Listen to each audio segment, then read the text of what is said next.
Buenos días en esta nueva sesión del Congreso. Espero que pasen un día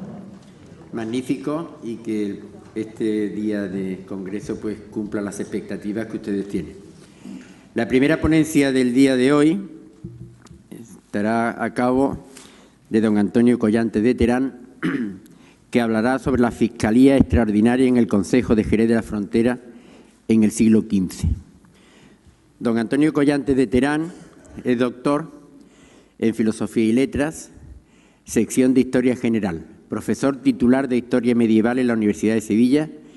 académico de número de la Real Academia Sevillana de Buenas Letras, durante unos años archivero municipal en el Ayuntamiento de Sevilla, miembro del Grupo de Investigación UM 214, El Reino de Sevilla en la Baja Edad Media, en la Universidad de Sevilla. Miembro del Grupo de Investigación AR 2011, 26218 del MICIM, Fiscalía y Sociedad en la Corona de Castilla al sur del Tajo. La principal actividad del doctor Collante de Terán, su principal actividad investigadora, se ha desarrollado en torno al mundo urbano en sus diversos aspectos, sobre todo en Andalucía, entre los que sobresalen 4. El urbanismo centrado en Sevilla, organización del espacio, las corporaciones de oficios, la Hacienda Concejil y la Fiscalidad. Tiene la palabra don Antonio Collante de Terán. Muchas gracias. En primer lugar, quiero agradecer a la comisión encargada de este congreso y en especial porque fue el que me lo pidió, Manuel Barea, el que me pidiera y que participase en el mismo. Creo que este tipo de congresos son importantes porque permiten poner al día, incluso avanzar en las investigaciones y en este caso concreto, además, en el caso de este Congreso de Jerez,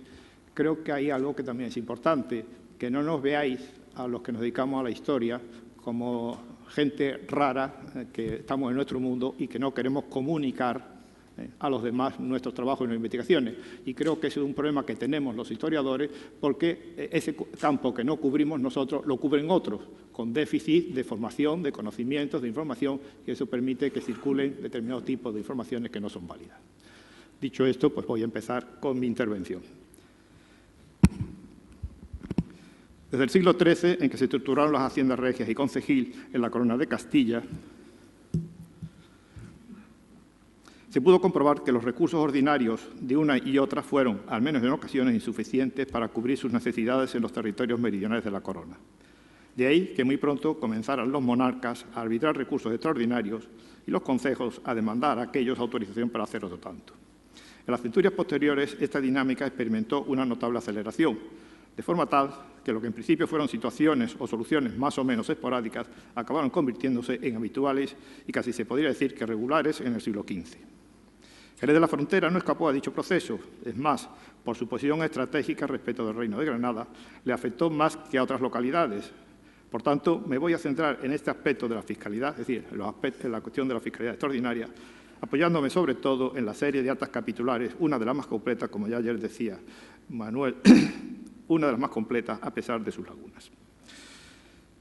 Aunque acabo de afirmar que ambas administraciones se vieron implicadas en la citada dinámica, realmente fueron las demandas de la corona las que con diferencia obligaron a recurrir a los ingresos extraordinarios. Comenzando por la Hacienda Concejil, hay que señalar que la de Jerez de las Fronteras no se diferenció de las del conjunto de los concejos meridionales. Esto quiere decir que los ingresos ordinarios en el siglo XV prácticamente solo permitían cubrir las quitaciones o salarios de los oficiales y regidores, así como los gastos de gestión. Cualquier otro gasto requería de ingresos extraordinarios, y ello en fechas tan tempranas como el año 1427, a juzgar por la exposición de motivos de una carta de Juan II, en la que se hacía eco de la situación de penuria de las finanzas concejiles, y cito el párrafo de la carta. Está en gran menester de deudas que debe, como muchas cosas que ha de cumplir. Así ordinariamente en los pleitos que ciertos arrendadores de monedas e de servicio, e montajo, e de diezmo, e medio diezmo, e de otras personas que contra esta dicha ciudad han movido, y por lo que de cada año habedes a dar a mi corregidor, que en esa ciudad está. E pagar guardas, e escuchas, e atalayas, de que cada año e de cada día tenedes e ponedes contra los moros enemigos de la fe, por los males e daños que de ellos recibides. e para otras cosas que de cada día son menester cumplideras a mi servicio. E que según los propios que la dicha ciudad ha, por ser pocos, non los podedes cumplir. E que vos abdeudades ou adeudáis para pagar tales deudas, e a veces de facer otras de nuevo, de que decides que a esa ciudad nace muchas costas e damnos. Por ende, que porque esto se reparase en la dicha ciudad pudiese salir de las dichas deudas, que me pedía de por merced diese licencia y mandase que pudiesedes poner alguna imposición. Hasta aquí la cita. Como refleja el mencionado texto y las actas capitulares, entre esos gastos sobresalen las obras públicas, ya fuesen para mantenimiento o reparación de las existentes o para dotación de nuevas infraestructuras. En segundo lugar, los pleitos, que se fueron incrementando a medida que avanzaba la centuria, y los que adquirieron una considerable dimensión los derivados de la fiscalidad, a consecuencia de los retrasos en los abonos y otras circunstancias. Y, en fin, la cancelación de las numerosas deudas que se fueron contrayendo. Aparte de estas tres grandes partidas del gasto, a lo largo del siglo se pueden encontrar otras que obligaron a arbitrar recursos extraordinarios, por ejemplo, el envío de mensajeros o representantes a la Corte para tratar los asuntos más diversos, así como a Sevilla, por lo general relacionados con el pago de los servicios e impuestos, pues en ellas se encontraban los recaudadores regios. Otro tipo de gastos, sufragar los que se producían por la venida y estancia de los reyes en la ciudad, e incluso en ocasiones hubo que buscar dinero para pagar a las propias quitaciones y los salarios de los oficiales, ya que su importe se había destinado a otros fines, como el salario del corregidor o los generados por la mencionada venida de los monarcas, por no hablar de peticiones de estos o de nobles a los capitulares, etc. Hay otro concepto de gasto muy importante, que aunque no era propiamente concejil por la procedencia de quien lo originaba, sin embargo, al ser abonado con cargo a los propios y rentas del Consejo, al menos en principio, habría que contemplarlo en este apartado. Me refiero al salario, ya aquí citado en el día anterior,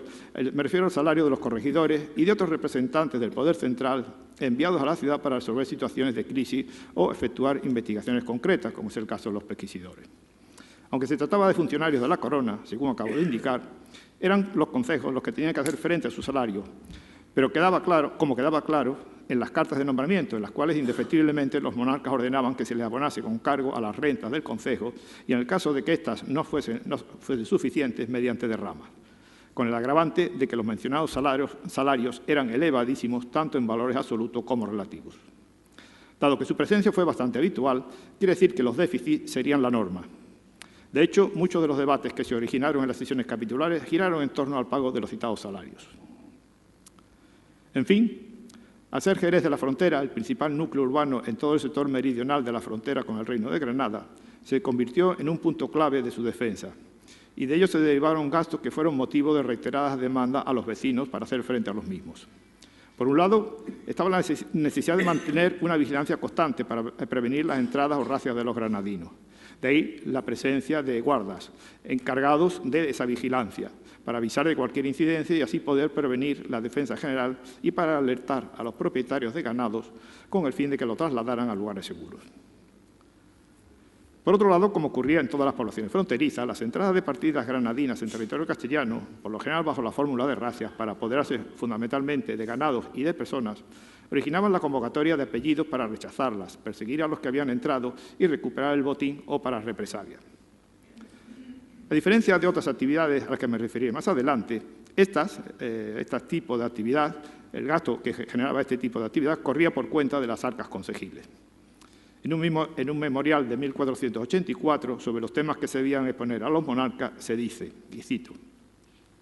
que sus altezas sepan cómo esta ciudad tiene guardas puestas en tierra de moros, y para las pagar tiene echadas y puestas grandes imposiciones, y las non pueden cumplir. Que sus altezas manden que de sus rentas se tome parte alguna para le ayudar a las pagar y sostener, lo cual esta ciudad le tendrá en merced.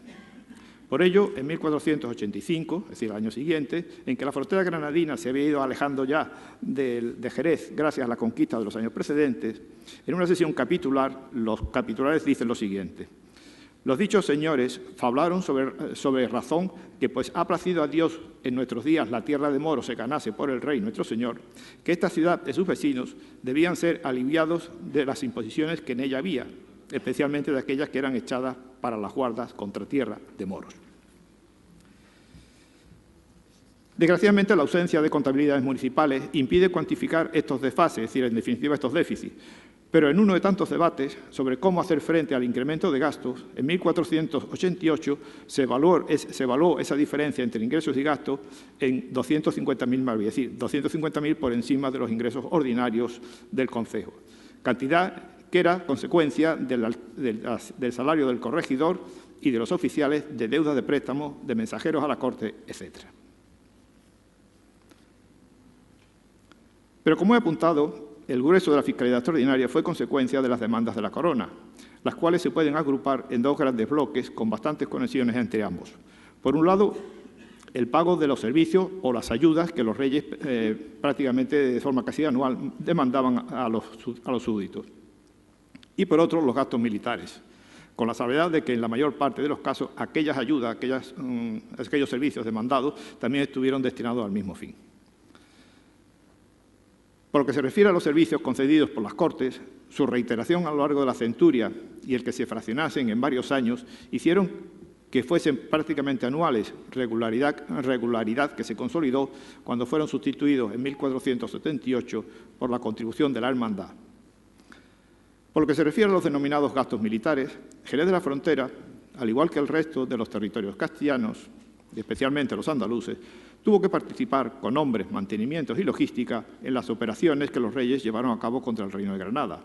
así como en las guerras civiles del reino, todo lo cual supuso nuevos gastos que se cargaron sobre los vecinos y moradores. Sin embargo, no acabó aquí la implicación de los jerezanos en los gastos militares, pues los reyes les encomendaron otras funciones, las cuales les supusieron un alto coste.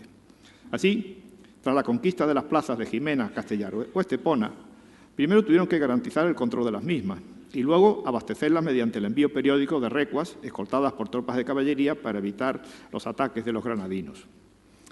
A pesar de los esfuerzos realizados, algunas de dichas operaciones se demostró inviable, como ocurrió con Estepona, que obligó a abandonarla y a destruirla. Los capitulares jerezanos tuvieron siempre muy presente este papel desempeñado en la frontera, y ahí que cada vez que los reyes les solicitaban cualquier aportación a las operaciones militares, esgrimieran los servicios prestados y los menesteres, es decir, las dificultades que de ellos se derivaron, con el fin de reducir el volumen de las ayudas demandadas. Reclamaciones que apoyaban con un doble argumento.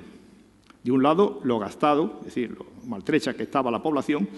debido a los servicios prestados, de otro, que al tener que acudir con sus vecinos a varios frentes, las talas granadinas u otras operaciones del Reino de Granada, según los casos, y al mismo tiempo destacar contingentes en Jimena o Castellar, la ciudad quedaba desguarnecida y podía ser atacada por los granadinos.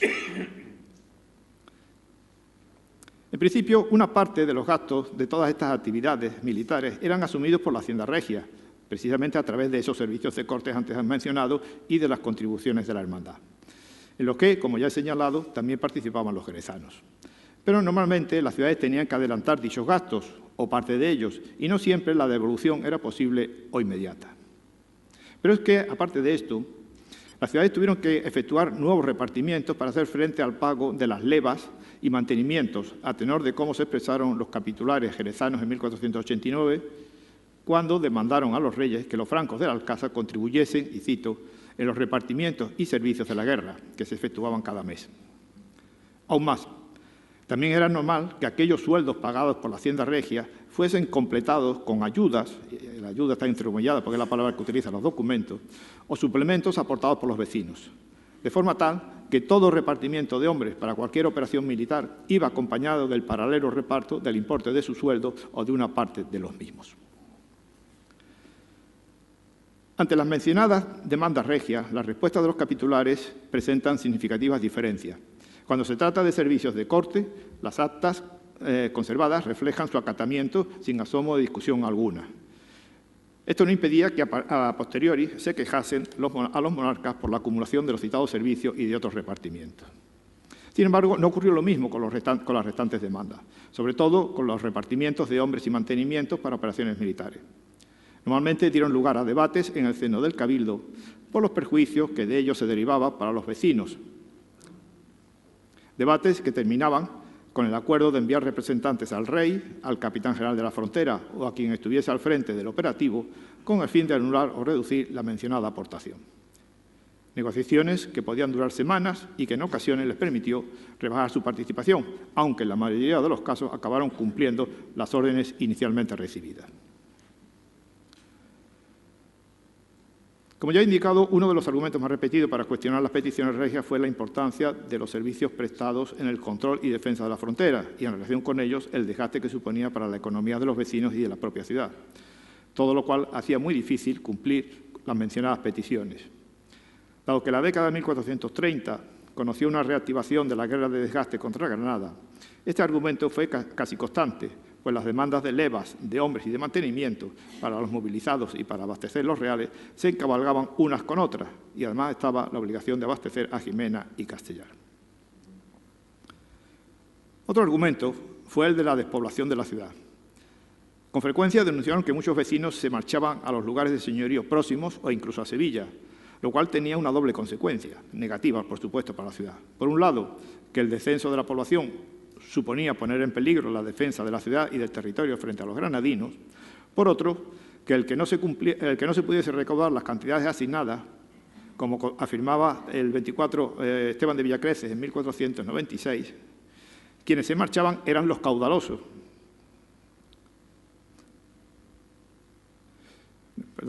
Por otro, el que no se pudiese recaudar las cantidades asignadas, pues como afirmaba el 24 Esteban de Villacreces en 1496, quienes se marchaban eran los caudalosos, es decir, los ricos. Con lo cual, al ser los menos ricos los que se quedaban y no poder hacer frente a dichas cantidades, se perjudicaban las rentas regias y a la ciudad, debido a los problemas que acarreaban los impagos. Aunque en alguna ocasión esta queja o esta denuncia del abandono de la emigración pudiera tratarse de una denuncia tópica, porque además aparece con mucha frecuencia cuando se trata de protestar por los impuestos, no debía de estar alejada de la realidad, como se deduce de las disposiciones tomadas en 1482, las cuales aparecen encabezadas en los siguientes términos. Me refiero a las ordenanzas publicadas por el Concejo. Dice así: ordenanzas de los vecinos que se van de la ciudad para no pechar.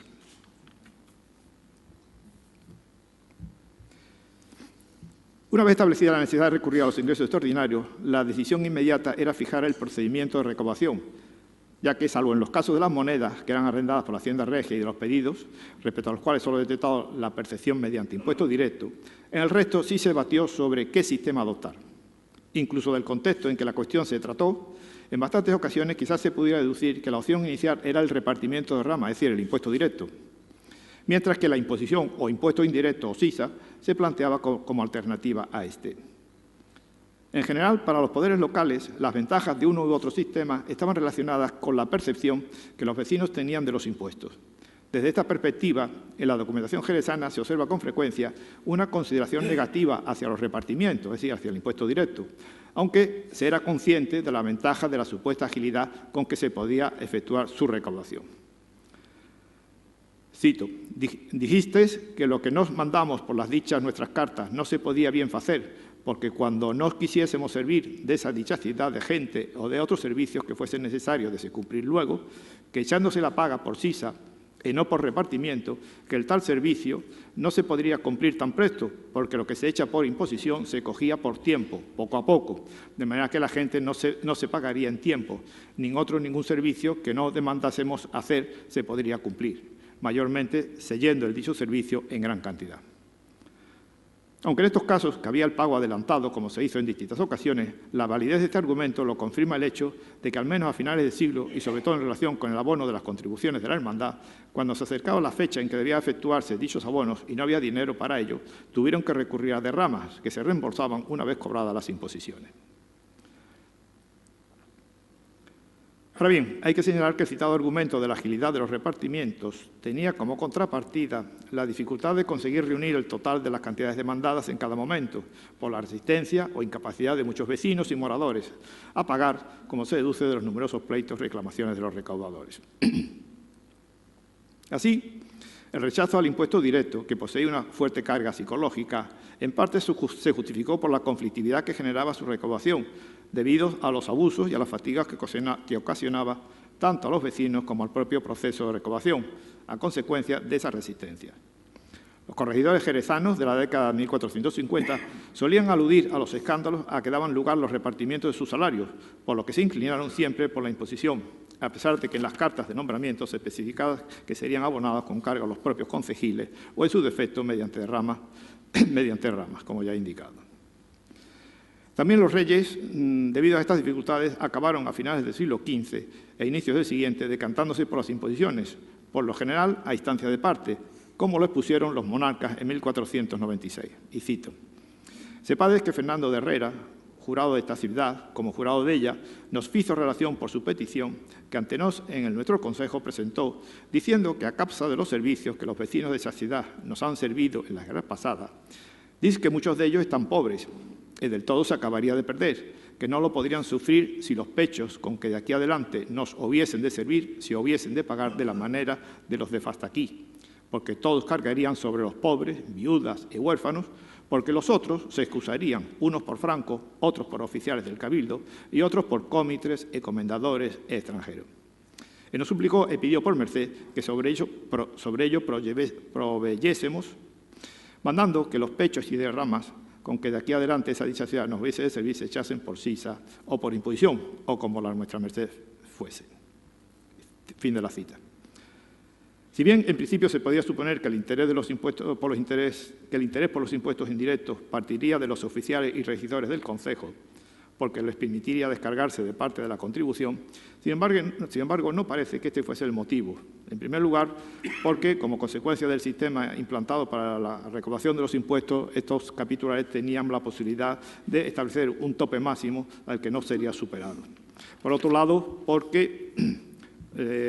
como luego aludiré, estos capitulares tendieron a considerarse exentos del pago de esos impuestos y, por tanto, directos, y por tanto no le hubiera afectado. En tercer lugar, porque en ocasiones los defensores de las imposiciones fueron los corregidores, a quienes se les debe suponer que defenderían los intereses de los monarcas y no los de los nobles y caballeros. Y, en fin, porque en distintos momentos fueron los representantes de los colectivos vecinales o del común los que demandaron las imposiciones en vez de los repartimientos. Si bien es verdad que, como ayer se dijo, esa representatividad de las distintas collaciones y del común sería bastante relativa. El argumento más reiterado a lo largo de la centuria fue que la imposición era preferible al repartimiento, es decir, al impuesto directo, porque así pagaban todos. Por lo que se refiere a los extranjeros, como ha puesto de relieve José Antonio Mingorance, su presencia era notable al menos a finales de la centuria, aunque sea difícil de cuantificarle. Por tanto, en tanto que no eran vecinos, no estaban obligados a pagar impuestos directos. Pero teniendo en cuenta que una parte de ellos serían comerciantes con una cierta estabilidad en la ciudad, es probable que los capitulares entendiesen que estos también debían de participar en los gastos, puesto que se aprovechaban de los servicios urbanos y sacaban beneficio de su actividad mercantil. Dado que legalmente, como acabo de decir, no podía exigírsele impuestos directos, vieron en las imposiciones la forma de obligarles a contribuir.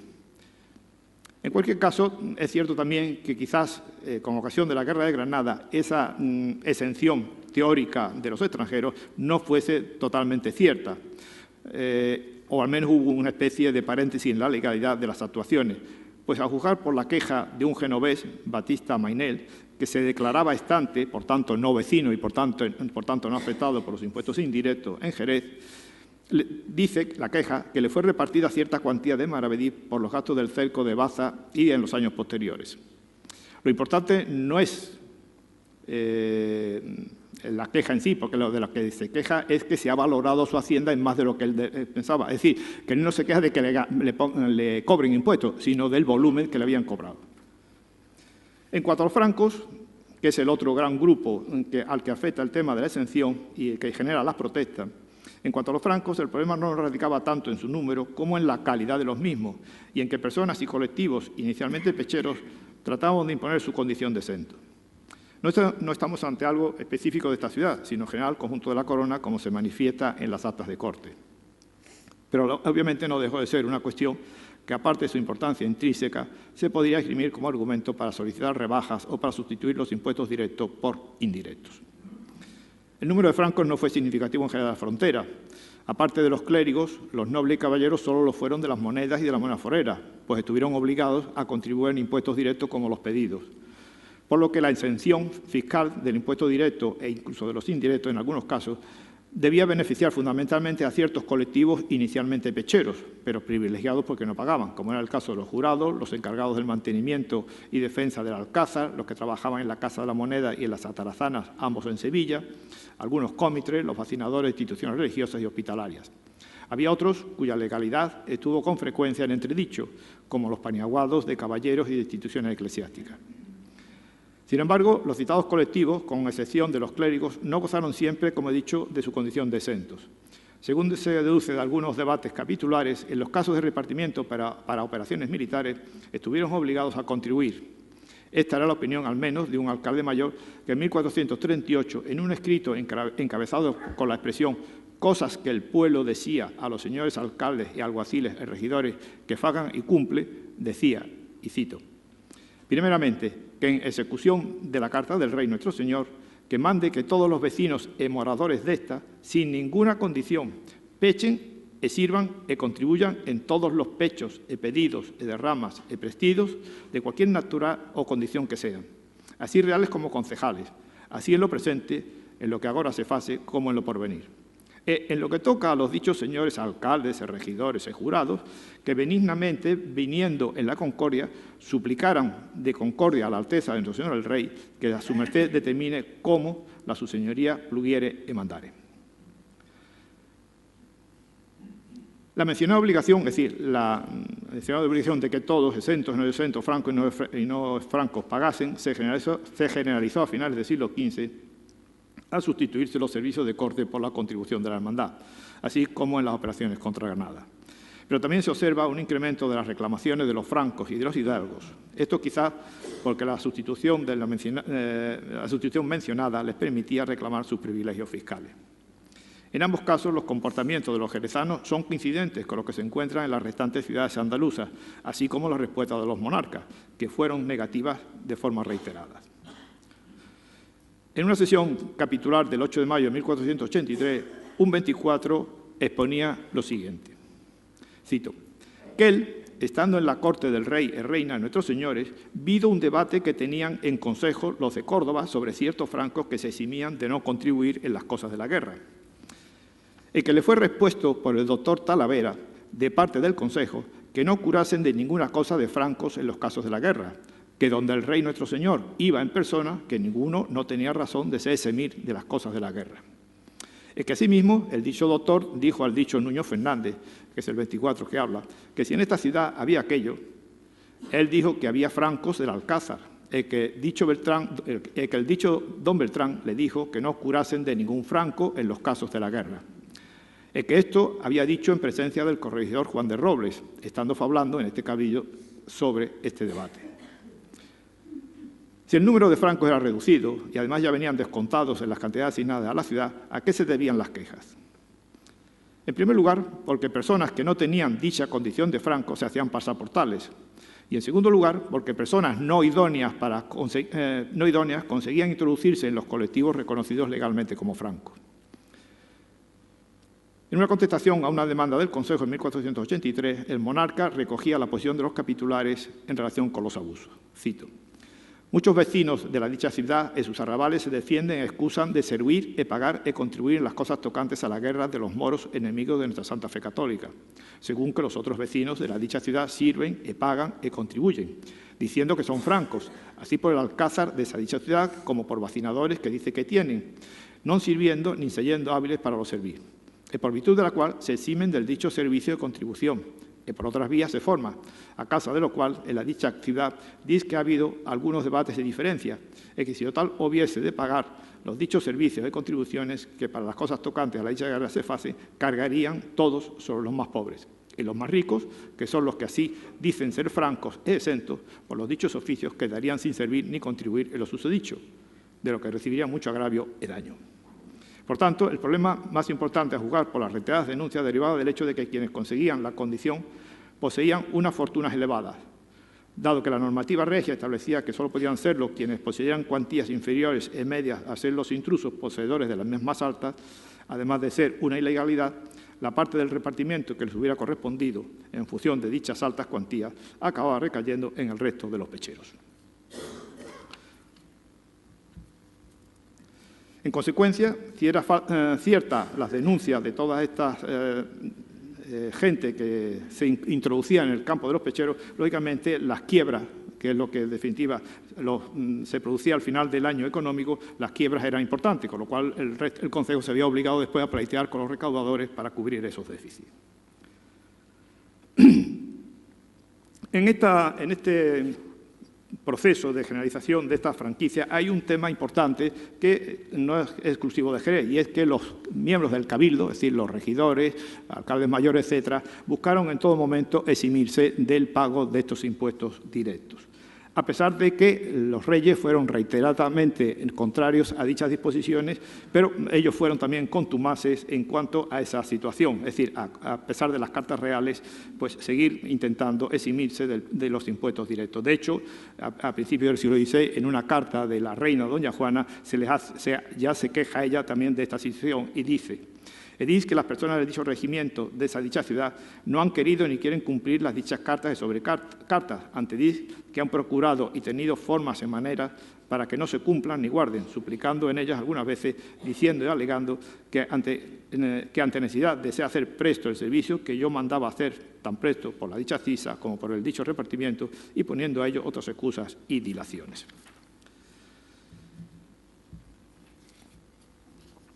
Más arriba indicaba que el punto de partida a la hora de plantearse cómo hacer frente a las demandas extraordinarias eran los repartimientos o derramas, es decir, recurrir a los impuestos directos, y por otro lado, que la justificación de las imposiciones es lo que más abunda en la documentación. Ambas consideraciones podían llevar a una apreciación errónea, al menos en parte, al considerar que las imposiciones acabaron generalizándose, sin embargo, nada más alejado de la realidad. En la práctica, los dos sistemas, el impuesto directo y el impuesto indirecto, convivieron a lo largo de la centuria decimoquinta en Jerez de la Frontera. Lo que sí se advierten son ciertas tendencias a la hora de recurrir a los impuestos directos o a los impuestos indirectos. Por lo que se refiere a los impuestos directos, se emplearon para el cobro de los servicios de corte. También se recurrió a ellos de forma generalizada para hacer frente al pago de los sueldos de las levas efectuadas para las distintas operaciones militares. También para el pago de los mantenimientos destinados a la tropa o para abastecer al Real. Para las recuas, el pago de las recuas de abastecimiento a Castilla y Jimena.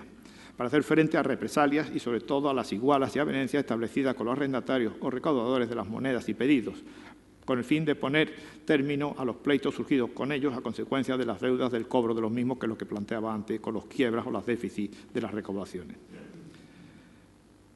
Por su parte, a las imposiciones se recurrió generalmente para el pago de los salarios a los corregidores y a los pesquisidores, así como para el de las guardas de la tierra que controlaban la frontera y los restantes gastos que requiriesen la financiación extraordinaria. Posteriormente, ya a finales del siglo XV, cuando se introduce el servicio contribución de la hermandad, a partir de ese momento esa contribución o servicio ya no se cobró mediante impuestos directos, sino mediante cisas o imposiciones. Y lo mismo se hizo después ya con los nuevos servicios cuando se volvieron a implantar a partir de 1500. En todas estas ocasiones, es decir, los impuestos indirectos, en todas estas ocasiones los capitulares, salvo raras excepciones, tuvieron capacidad para decidir qué artículos serían gravados, las tasas a imponer y cualquier otra condición. Aunque no siempre se conocen las decisiones finales y no se han conservado documentación económica, la impresión es que en Jerez de la Frontera se siguieron pautas similares a las adoptadas en el conjunto de la corona, como echar imposiciones o cisas sobre los artículos de mayor consumo, pero asimismo, al menos en Andalucía, como en otras ciudades de Andalucía, en esta centuria, de esos productos de máximo consumo quedó excluido el trigo. En conclusión, la coexistencia de las imposiciones y de los repartimientos a lo largo de la centuria, pero sobre todo en los momentos de mayor presión fiscal, que coincidieron con las etapas de mayor actividad bélica, fue la fórmula que se consideró idónea para hacer soportable dicha presión. Así, y eso lo refleja muy bien este texto, en 1491 el Concejo solicitó a los reyes autorización para echar una imposición para el pago de ciertos gastos, entre ellos la contribución de la hermandad, y el argumento que emplearon fue el siguiente: que si se hubiese de pagar por derrama o contribución, es decir, por impuesto directo, la dicha ciudad recibiría mucho agravio y daño, porque las contribuciones y repartimientos de la guerra eran tantos que la dicha ciudad no lo podría sufrir haber de pagar la dicha contribución por derrama ni por repartimiento. Es decir, en el momento en que se va a pagar, se tiene que pagar la contribución de la hermandad, al mismo tiempo se estaba recaudando por impuestos directos el pago de estas levas, de estos mantenimientos de los vecinos de Jerez para hacer frente a las operaciones militares de Granada. Y, por tanto, para descargar, veían que la fórmula mejor era no seguir con el impuesto directo, sino pagar parte de esos impuestos nuevos para el servicio mediante las imposiciones. Nada más. Muchas gracias.